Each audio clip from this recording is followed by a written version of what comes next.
everyone, my name is Mary, welcome to my channel and thank you for joining in. This time I've decided to not only attract an auditory of my peers, but to also attract an auditory of middle-aged men by making a video reading the Beatles members' favorite books. First, a little backstory of me becoming a fangirl of the Beatles. Do you know these lullabies that are played like they're lullabies, but it's actually melodies of the Beatles songs?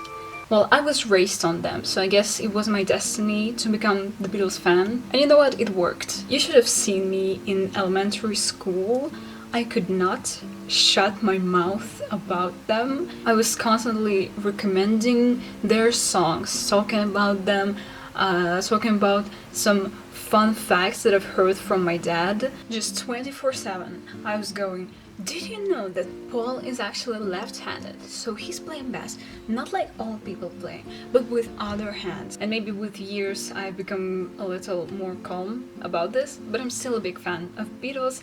They're one of my favorite bands. And what do I do when I like someone's music? I make video reading their favorite books. Now, as always with videos like this, I have an article here talking about their favorite books.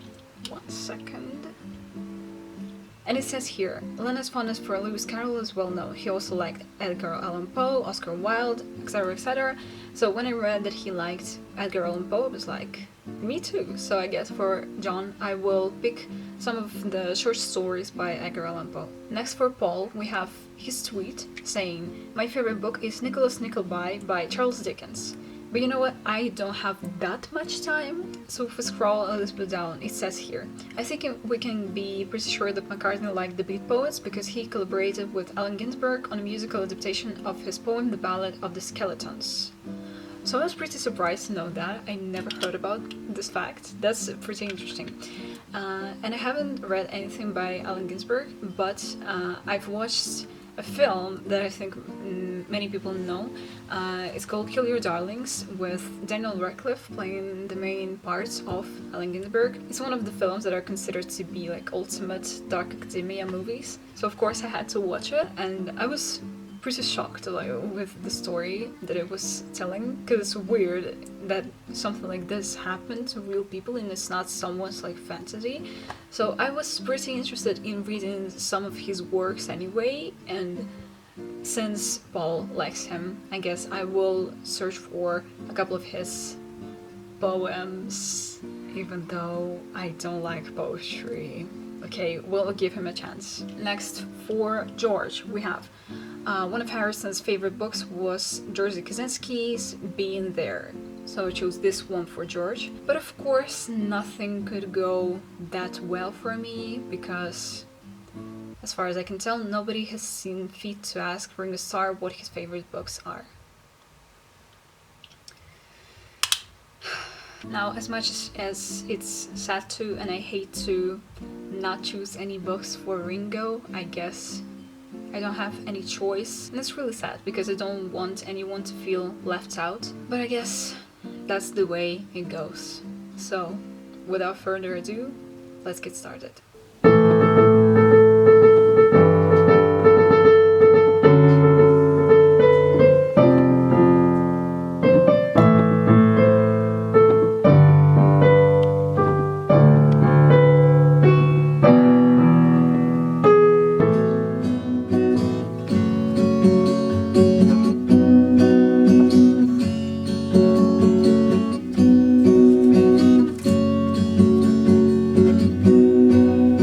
Listening to an audiobook of Being There for George's favorite.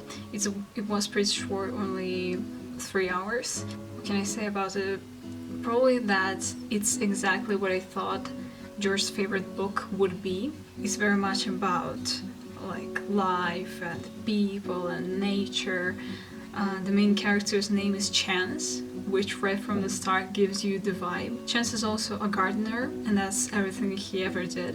So there's a lot of nature and comparisons to nature in this book. The story is about this guy named Chance, who has been working as a gardener for his whole life in this lady's house.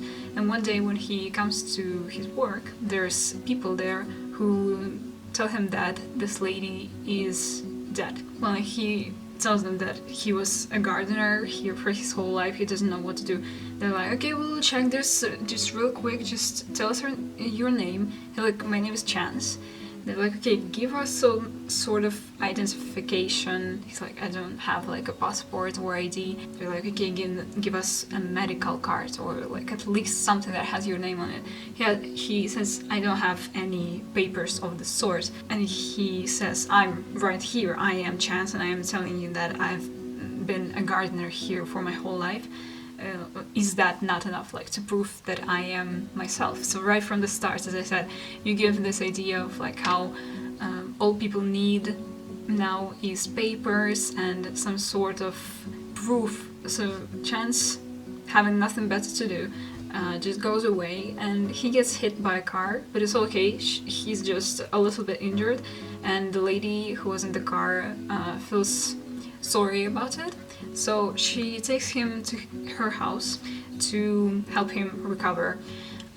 And turns out that her husband is a very big person, like in politics, in ministry. And when he sees Chance, he tells him that he has a very unique way of looking at things, and he wants to offer him a job at the ministry. Everything that happens later in the book is basically Chance going to like different meetings with the ministry people. And as I said, he has been a gardener for his whole life, so he doesn't know anything besides things about plants and garden. But when someone from the ministry, his like colleagues, ask him about some situations or how he views some, I don't know, political statement, he doesn't know how to respond to that. And just the second he hears something even remotely related to nature and plants,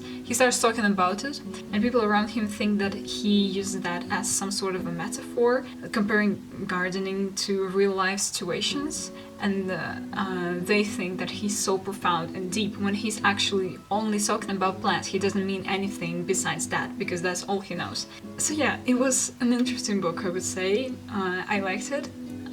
And as I said, it's definitely something that you would expect George to like. I can see him really liking this idea, and these ideas also reminded me of him, so that was a very nice experience. I would recommend you to read it. It's pretty short, or to listen to an audiobook as I did. It was nice, and it wasn't like something I've ever read before.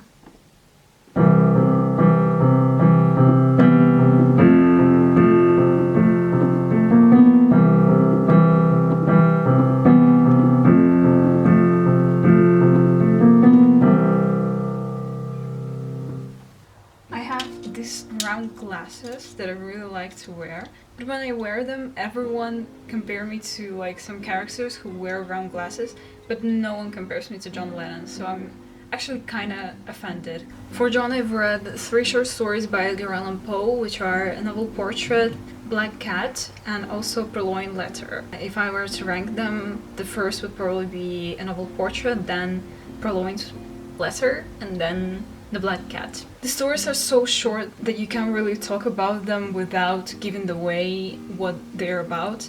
So I'm sorry, but I am gonna talk with spoilers. But if you want to read them, it's gonna take you like 10 minutes to do so. First, A Novel Portrait I like the most because it wasn't like mysterious.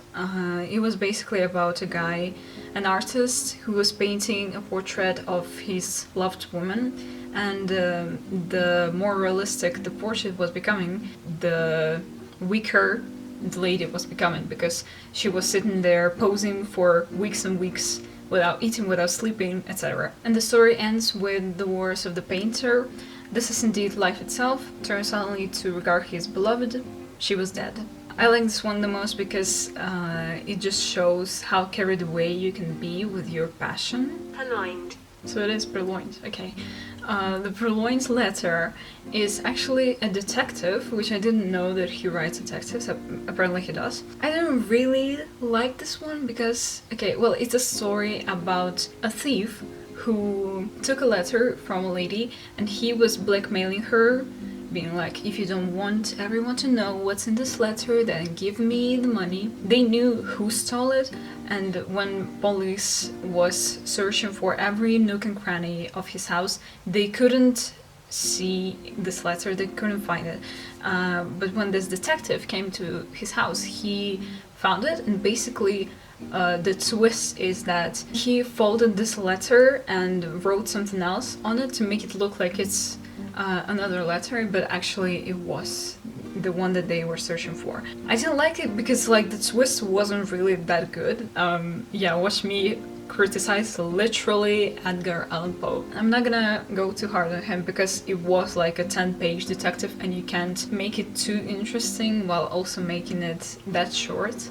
So I get it, but still, I wasn't really impressed. And the Black Cat I didn't really like too because it was too harsh for me, too cruel. It was about a guy who had the black cat and for some reason was like annoying him, so he was abusing this cat, then he killed this cat, then he killed his wife, and when he buried his wife and he thought that no one could find her, basically the police came to search his house and they heard meowing, and it was like the black cat that showed them where the body of his wife was. I didn't really like this one, but I guess the moral of the story here, because Edgar Allan Poe always has like some moral in his short stories, the moral here is that you should be like always thinking about consequences, and if you think that you can hurt someone without anyone knowing, then you're wrong. What does it say about John? I'm not really sure because, as I said, there's always some kind of moral in Edgar Allan Poe's stories. But as I know, John wasn't too pleased when people were trying to find some meaning in the songs that didn't have that deep of a meaning. He was like, can't you just enjoy music and not search for any deeper meaning?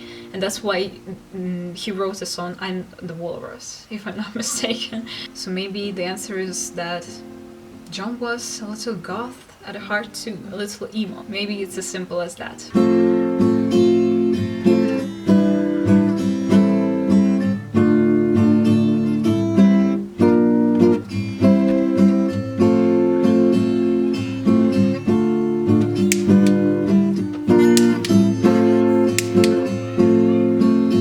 Okay, so it isn't a black candle. Okay, so it is a white candle covered in black wax.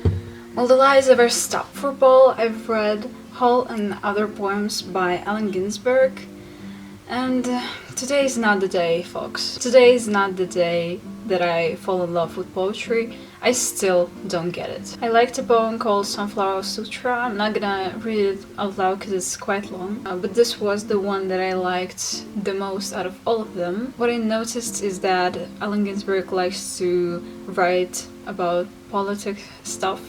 There were a couple politic-themed poems, and also the one in the video with Paul, Ballad of Skeletons, is also quite political. This wasn't easy to read because these poems weren't even rhymed. And I'm not gonna be the person who's like, it's not a poetry if it's not rhymed. But still, you gotta admit that it's harder to read it when it's not rhymed, because you still don't read full sentences. It's still meant to be a poem, but it's hard to get the idea of a poem if it's hard to read it in the first place. It was interesting to find out that Paul liked the Beat Boys, but I did expect something political from him with all the pound is sinking stuff. Overall, as always, it was a very nice experience.